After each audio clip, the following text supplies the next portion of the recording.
Hi hello ಎಲ್ಲರಿಗೂ ನಮಸ್ಕಾರ. ನಾನು ನಿಮ್ಮ ಅನಾಮಿಕಾ ಅನು.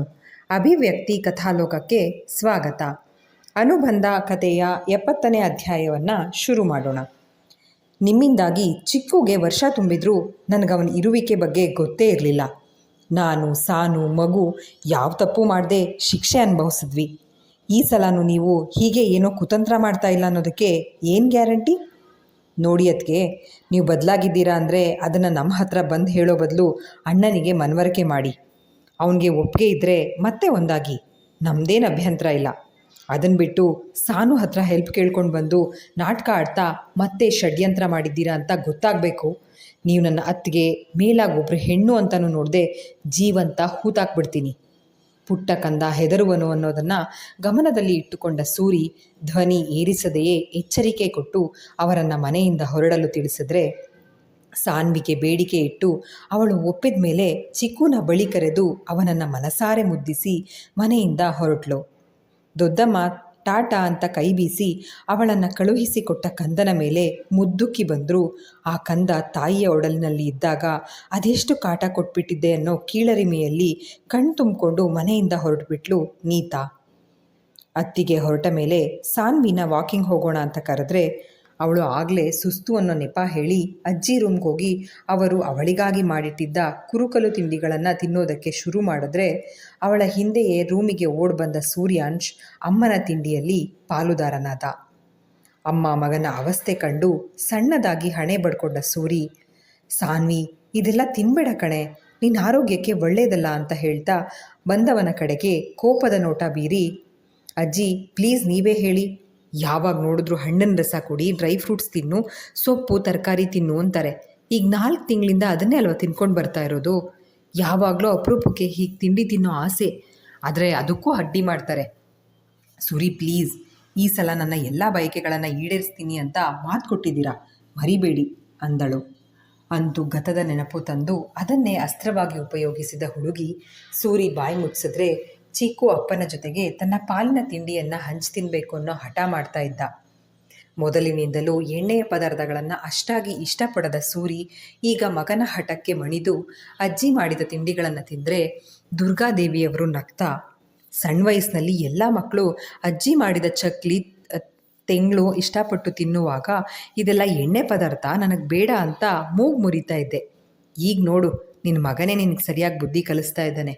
ಈಗಲಾದ್ರೂ ಅರ್ಥ ಆಯ್ತಾ ಸೂರಿ, ಅತಿಯಾದ ಶಿಸ್ತು ಒಮ್ಮೊಮ್ಮೆ ನಮ್ಮನ್ನು ಕೆಟ್ಟವರನ್ನಾಗಿ ಬಿಂಬಿಸ್ಬಿಡುತ್ತೆ ಅಂತ ಹೇಳಿದ್ರೆ, ಸೂರಿ ತಾನು ನಗುತ್ತಾ ಪುಟ್ಟ ಪೋರನನ್ನು ಎತ್ಕೊಂಡು ಅವನ ಕೆನ್ನೆಗೆ ಮುತ್ತಿಟ್ಟು, ಹೌದು ಅಜ್ಜಿ, ಎಷ್ಟೋ ವಿಚಾರಗಳನ್ನು ನಾವು ಮಕ್ಕಳನ್ನ ನೋಡಿ ಕಲಿಬೇಕು. ಅದರಲ್ಲೂ ನನ್ನ ಚಿಕ್ಕು ಅಂತೂ ತುಂಬಾ ಮುದ್ದು. ಆದರೆ ಇವನು ನನ್ನ ಸಾನು ಹಾಗೆ ಪೆದ್ದು ಆಗದೆ ಇದ್ದರೆ ಸಾಕು. ಓರೆಗಣ್ಣಲ್ಲಿ ನೋಡ್ತಾ ಮಡದಿಯನ್ನು ರೇಗಿಸಿದ್ದೇ ತಡ. ಸೂರಿ ಮೇಲೆ ಮುನಿಸಿಕೊಂಡ ಸಾನ್ವಿ, ಅಜ್ಜಿ ನಿಮ್ಮಮ್ಮನಿಗೆ ಹೇಳಿಬಿಡಿ, ಮಾತ್ಗೂ ನನ್ನ ಪೆದ್ದು ಅಂತ ಹೇಳೋದು ಬೇಕಿಲ್ಲ ಅಂತ. ಒಬ್ಬ ಮನುಷ್ಯನಿಗೆ ಎಷ್ಟು ಬೇಕೋ ಅಷ್ಟು ಬುದ್ಧಿ ನನ್ನ ಹತ್ರ ಇದೆ ಎಂದು ಹೇಳಿ ಎದ್ದು ಹೋದವಳು ಹಾಲ್ಗೆ ಬರುವುದರಲ್ಲಿ ಮೆಟ್ಟಿಲ ಬಳಿ ಮಲಗಿದ್ದ ಸಣ್ಣ ನಾಯಿ ಮರಿಯನ್ನು ಕಂಡು ಕಿರಿಕಿರಿಗೊಂಡು ಚಿಕ್ಕು ಅಂತ ಕೂಗಿದ್ಲು. ಮುನಿಸಿಕೊಂಡು ಎದ್ದು ಹೋದ ಮಡದಿ ಕೂಗಿದ್ದಕ್ಕೆ ಗಾಬರಿಯಲ್ಲಿ ಎದ್ದು ಬಂದ ಸೂರಜ್ ಅವಳು ಏನನ್ನು ನೋಡಿ ಕೂಗಿದ್ದು ಎಂಬುದನ್ನು ಅರಿತು ಸಾನ್ವಿ ಈಗ ಬೈತಾಳ ಅಂತ ಮುಖ ನೋಡಿಕೊಂಡ್ರು. ಈಗ ಅಪ್ಪ ಮಗನಿಗೆ ಸಾನ್ವಿಯಿಂದ ಭಾಷಣ ಗ್ಯಾರಂಟಿ ಎಂದು ಅರಿತ ಸೂರಜ್ ಚಿಕ್ಕುನ ಎತ್ಕೊಂಡು ಸೋಫಾ ಮೇಲೆ ಹೋಗಿ ಕೂತ್ಕೊಂಡು, ಈಗ ಅಮ್ಮ ಬಂದು ನಮ್ಮಿಬ್ಬರಿಗೆ ಬೈದರೆ ಏನೋ ಮಾಡೋ ಚಿಕ್ಕು, ನಾನು ಹೇಳಿದೆ ಇದೆಲ್ಲ ಪೆಟ್ ಬೇಡ, ಅಮ್ಮನಿಗೆ ಇಷ್ಟ ಆಗಲ್ಲ ಅಂತ. ಆದರೆ ನೀನೇ ಹಠ ಮಾಡಿದೆ, ಮರಿಮಗ ಆಸೆಪಟ್ಟೆ ಅಂತ ಈಗ ಅಜ್ಜಿ ಈ ಪುಟ್ಟ ನಾಯಿ ಮರಿನ ತೊಗೊಂಡು ಬಂದಿಟ್ಟಿದ್ದಾರೆ. ಕಿರಿಕಿರಿಯಲ್ಲಿ ಮೆಲ್ಲಗೆ ಹಣೆ ಚಚ್ಕೊಂಡ. ಅಜ್ಜಿ ಅಲ್ಲ, ಮುತ್ತಜ್ಜಿ. ನಾನು ಮುತ್ತಜ್ಜಿ ಟಿ ವಿ ನೋಡ್ತಾ ಇದ್ದಾಗ ನನಗೆ ಈ ಪೆತ್ ಇಷ್ಟ ಆಯಿತು ಎಂದು ಹೇಳಿ ಮುದ್ದಾಗಿ ನಕ್ಕ ಮಗನ ದುಂಡಗಿನ ಕೆನ್ನೆಗೆ ಮುತ್ತಿಟ್ಟ ಸೂರಜ್ ಈಗ ಸಾನ್ವಿ ಕಡೆಗೆ ನೋಡಿದ್ರೆ, ಆ ಪುಟ್ಟ ನಾಯಿ ಮರಿಯನ್ನು ಎತ್ಕೊಂಡು ಬಂದವಳು ಯಾರದ್ದಿ ಕೆಲಸ ಅಂತ ಕೇಳಿದ್ಲು.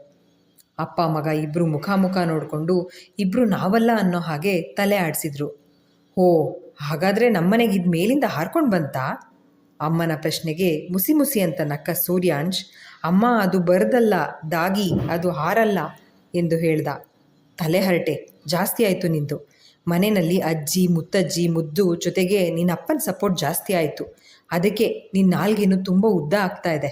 ಕೈನಲ್ಲಿ ನಾಯಿ ಮರಿಯನ್ನು ಎತ್ಕೊಂಡು ಜೋರು ಮಾಡ್ತಾ ಇದ್ದ ಸಾನ್ವಿನ ಕಂಡು ಆಗ ತಾನೇ ಮನೆಯೊಳಗೆ ಬಂದ ಅನುಪಮ್ಮ, ಏನೇ ಸಾನು ಇದು, ಆ ಮರಿನ ಅಷ್ಟು ಜೋಪಾನವಾಗಿ ನೀನೇ ಎತ್ಕೊಂಡು ಸುಮ್ಮನೆ ನನ್ನ ಮೊಮ್ಮಗನ ಮೇಲೆ ಕೋಪ ಮಾಡ್ಕೊಳ್ತಾ ಇದ್ದೀಯಾ, ಇದು ತಪ್ಪಲ್ವಾ ಅಂತ ಹೇಳ್ತಾ ಬಂದವರು ಚಿಕ್ಕುನ ಎತ್ಕೊಂಡು ಮುದ್ದಿಸಿ ಅವನಿಗಾಗಿ ತಂದಿದ್ದ ಚಾಕ್ಲೇಟ್ ಕೊಟ್ಟು ನಂತರ ಸೂರಜ್ ಜೊತೆಗೆ ಮಾತಾಡಿ ಸಾನ್ವಿ ಆರೋಗ್ಯ ವಿಚಾರಿಸಿದ್ರು.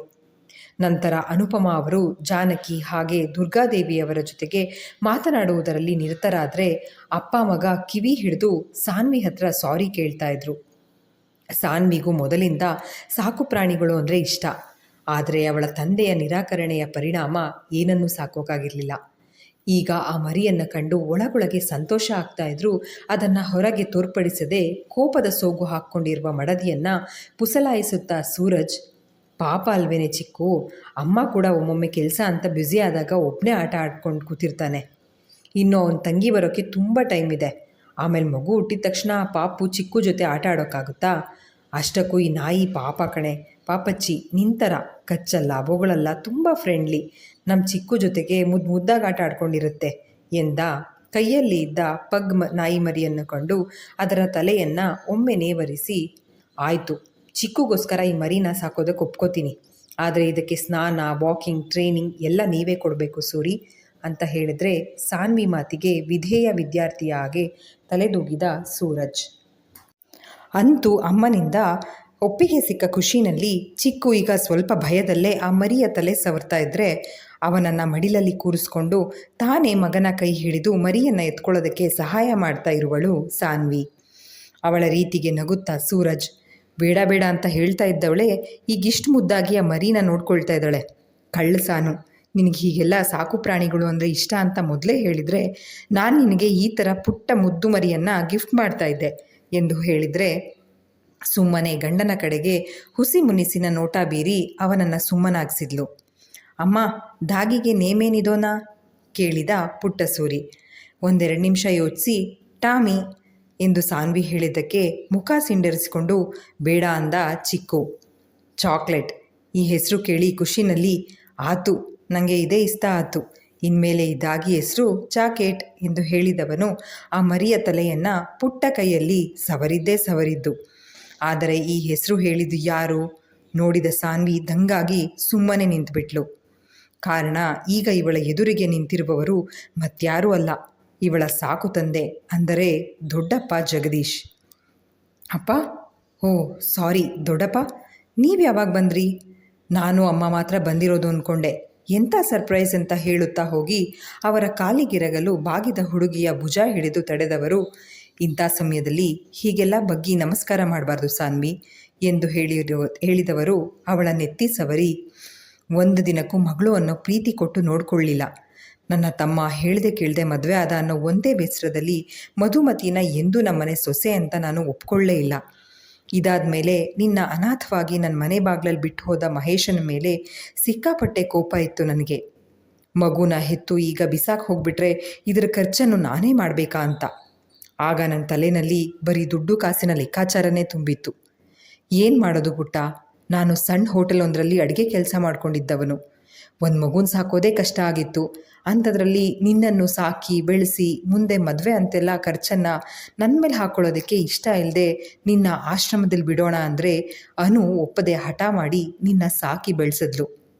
ಅವಳಿಗೆ ತಲೆ ಇಲ್ಲ, ಯಾರದ್ದೋ ಮಗಳನ್ನು ತನ್ನ ಮಗಳಂತೆ ಮುದ್ದು ಮಾಡಿ ಸಾಕ್ತಾ ಇದ್ದಾಳಲ್ಲ ಅಂತ ಅದೆಷ್ಟು ಬೈಕೊಂಡಿದ್ದೀನಿ.